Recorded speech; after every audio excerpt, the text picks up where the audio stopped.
आमचं नाव बाजूला ठेवा, पण बोरावणे विमानतळ झालंच पाहिजे अशी आग्रही मागणी माजी गृहराज्यमंत्री सुशीलकुमार शिंदे यांनी केली आहे। सोलापूर शहराच्या आत असलेले विमानतळ किती दिवस टिकणार? आम्ही आडवे घालणार नाही। सत्ता त्यांची आहे, त्यांनीच मार्ग काढला पाहिजे। आम्ही कोणत्याही कामाचे श्रेय घेतले नाही। बोरामणी विमानतळासाठी प्रयत्न केले, जागा दिली। आमचे नाव बाजूला ठेवा, पण सोलापूर शहराच्या विकासासाठी आंतरराष्ट्रीय स्तराचे बोरामणी विमानतळ झाले पाहिजे अशी अपेक्षा माजी केंद्रीय गृहमंत्री सुशीलकुमार शिंदे यांनी व्यक्त केली।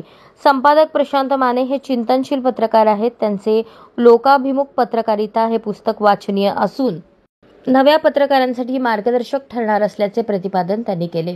पत्रकार प्रशांत माने लिखित आणि जागृती प्रकाशन प्रकाशित लोकाभिमुख पत्रकारिता या पुस्तकाचा प्रकाशन सोहळा रविवारी होडगी रोड येथील हेरिटेज गार्डन येथे प्रमुख अतिथी माजी केंद्रीय गृहमंत्री सुशीलकुमार शिंदे, राज्याचे माजी उपमुख्यमंत्री विजयसिंह मोहिते पाटील, ज्येष्ठ विधिज्ञ ॲडव्होकेट धनंजय माने, दैनिक तरुण भारतचे कार्यकारी संचालक दिलीप पेठे, ज्येष्ठ संपादक तथा स्वागताध्यक्ष राजा माने यांच्या हस्ते पार पडला। याप्रसंगी ते बोलत होते।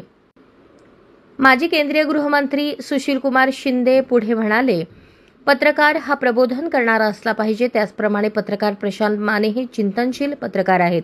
30 वर्षांच्या पत्रकारितेत त्यांनी जे अनुभवले, लिहिले ते त्यांनी पुस्तकातून मांडले आहे। त्यांचे विचार सामाजिक समतेचे आहेत। पत्रकारिता करताना सार्वजनिक जीवनात लोकांना काय पाहिजे ते दिले पाहिजे, तशा उपयुक्त बातम्या देण्याचे काम पत्रकार माने यांनी केले आहे। माजी उपमुख्यमंत्री विजयसिंह मोहिते पाटील यांनी म्हटले, बाळशास्त्री जांभेकर यांनी दर्पण या वृत्तपत्राच्या माध्यमातून लोकशिक्षण आणि प्रबोधन केले। पत्रकार प्रशांत माने यांचे पुस्तक नव्या पत्रकारांसाठी मार्गदर्शक ठरणार आहे। पत्रकारितेचा वारसा नसतानाही त्यांनी तब्बल 20 वर्षात आपल्या पत्रकारितेच्या माध्यमातून अनेक प्रश्न मांडले। महसूल खात्यातील योजनांच्या अनियमिततेवर प्रकाश टाकला। त्याची दखल मुख्यमंत्री, उपमुख्यमंत्र्यांनी घेतली। दैनिक तरुण भारतचे कार्यकारी संचालक दिलीप पेठे यांनी प्रशांत माने यांच्या कार्याचे कौतुक करत त्यांच्या पुस्तकांनी दैनिक तरुण भारतच्या शिरपेचात मानाचा तुरा रोवला असे गौरवोद्गार काढले।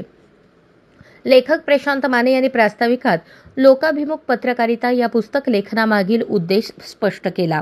स्वागताध्यक्ष राजा माने म्हणाले, लोकाभिमुख पत्रकारिता हा सोलापूरच्या पत्रकारितेचा आत्मा आहे। विविध विकास कामे आणि प्रश्नांसाठी सोलापूरच्या पत्रकारांनी लोकप्रतिनिधींच्या 10 पट शक्ती पणाला लावली। पत्रकारितेतील सुवर्णकाळ अनुभवला आहे। पत्रकारितेचे मूल्य, सामाजिक बांधिलकी विसर न पडता कार्यरत राहिले पाहिजे। कार्यक्रमाचे सूत्रसंचालन पल्लवी गंभीरे यांनी केले। अक्षय माने यांनी आभार मानले। याप्रसंगी विविध क्षेत्रातील मान्यवर मोठ्या संख्येने उपस्थित होते।